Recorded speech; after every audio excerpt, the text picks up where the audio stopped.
औज़ुबिल्लाहिमिनश्शैतानिर्रजीम बिस्मिल्लाहिर्रहमानिर्रहीम। अस्सलाम वालेकुम दोस्तों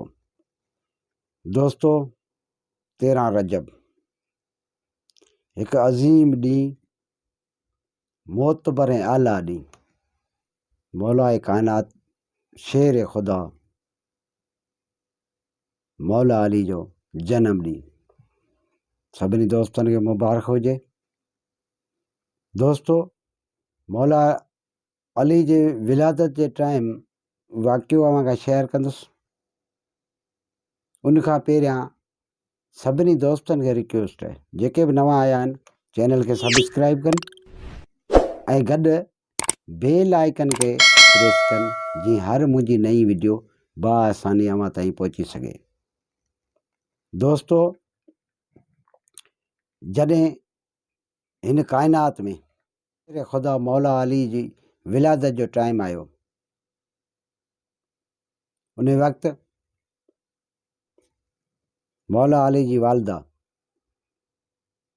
खाना काबा ते वई ऐं भितनि ते हथ लॻाए मुखातिब थी, ए अल्लाह, तुझे वली जो ज़हूर जो वक़्तु अची वियो आहे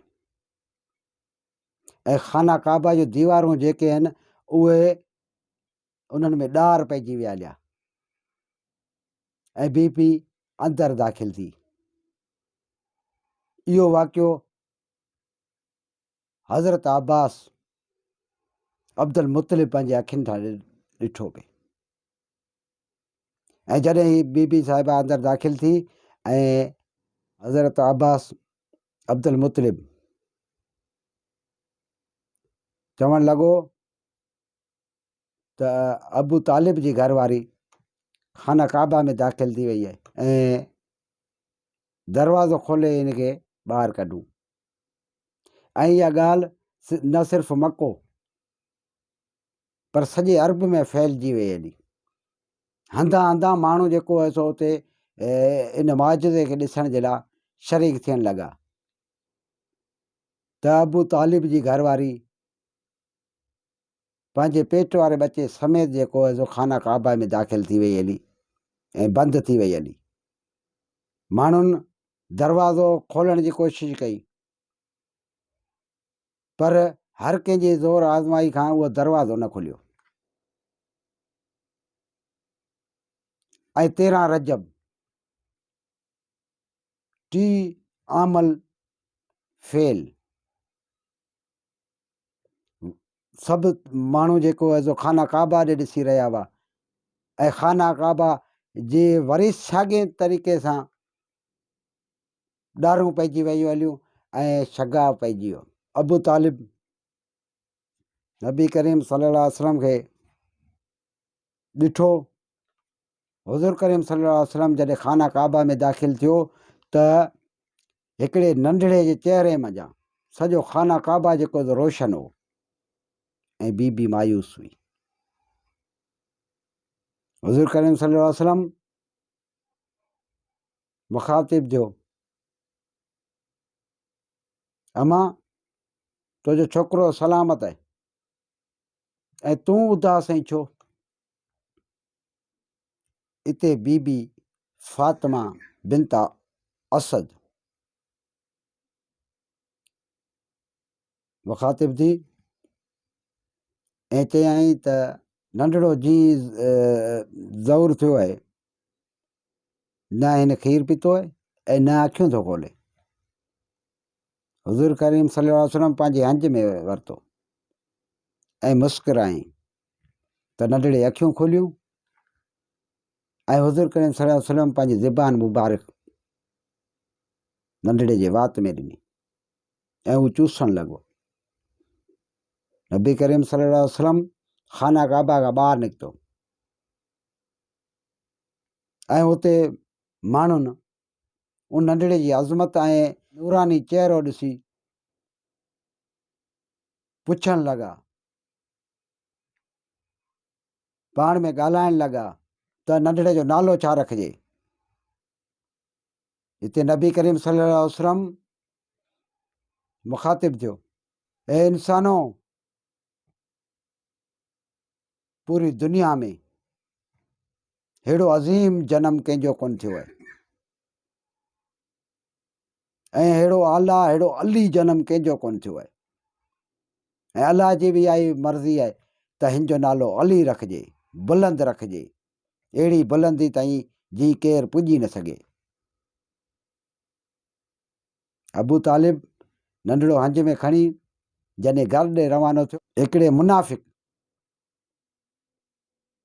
अबू तालिब खे चयो त मके में इहा रस्म आहे, जेको ॿारु ॼमे थो त उन ते नांग छॾियो वञे थो। छा हिन ते इहा रस्म कोन थींदी छा? उन दौर में छा हो जो को बि ॿारु ॼमंदो हो त उन ते नांग छॾींदा हुआ। जेकॾहिं नांग खाई वेंदो हो त उहो माना पंहिंजे पीउ जो कोन, ऐं जंहिंखे नांग कोन खाईंदो हो त उहो पंहिंजे पीउ जो पुटु आहे, ऐं उहो इज़त ॾींदो। ऐं अबू तालिब मोहम्मद सल्लल्लाहु अलैहि वसल्लम ॾे ॾिठो ऐं मौला अली ॾे ॾिठो, ऐं नंढड़ो खणी वञी उते रखी ऐं मुखातिब थियो, खणी अचो उहो नांग जंहिं ते अव्हांखे फ़ख़ुरु आहे। ऐं उहो नांग आंदो वियो ऐं उन नांग खे उते छॾियो वियो। जॾहिं उहो नांग मौला अली जे वेझो आयो त मौला अली ॿिन्ही नंढड़नि हथनि सां उन नांग जा 2 टुकर करे छॾिया। ऐं अरबी में है नांग खे चयो वेंदो आहे, ऐं दरा 2 टुकरनि खे चयो वेंदो आहे। जीअं नांग जा 2 टुकर थिया, माण्हू जूं आवाज़ूं गुंजण लॻियूं, हया दरा 2 टुकड़ा करे छॾिया, हया दरा 2 टुकड़ा करे छॾिया, हया दरा 2 टुकड़ा करे छॾिया। हैदरा हैदरा जा जेके नारा गूंजण लॻा। बीबी फातिमा बिनत असद काबे खां ॿाहिरि निकिती ऐं आसमान ॾे निहारे चवणु लॻी त ही हैदर आहे, नांग जा 2 टुकड़ा करण वारो आहे, ही हैदर आहे, उहो शेर आहे जे नांग जा 2 टुकर करे छॾिया। दोस्तो, अहिड़े नमूने सां विलादत ऐं इहो हिकिड़ो अज़ीम वाक़ियो रोनमा थियणु ख़ुदा जी हिकु अहिड़े राज़ जो रहनुमाई करे थो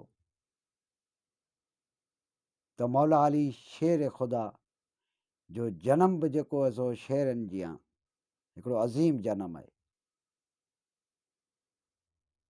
उनखे सेलिब्रेट कजे, ख़ैर ख़ैरात कजे, न्याज़ कजनि, ऐं हिकु अज़ीम ॾींहं खे अज़ीम ॾींहुं करे मल्हाइजे। दोस्तो, इहो ई मुंहिंजो मैसेज आहे। जेके बि नवां दोस्त आहिनि उन्हनि खे रिक्वेस्ट आहे त चैनल खे सब्सक्राइब कनि ऐं गॾु बेल आइकन खे प्रेस कनि जीअं मुंहिंजी हर वीडियो आसानी अव्हां ताईं पहुची सघे। अस्सलाम वालेकुम।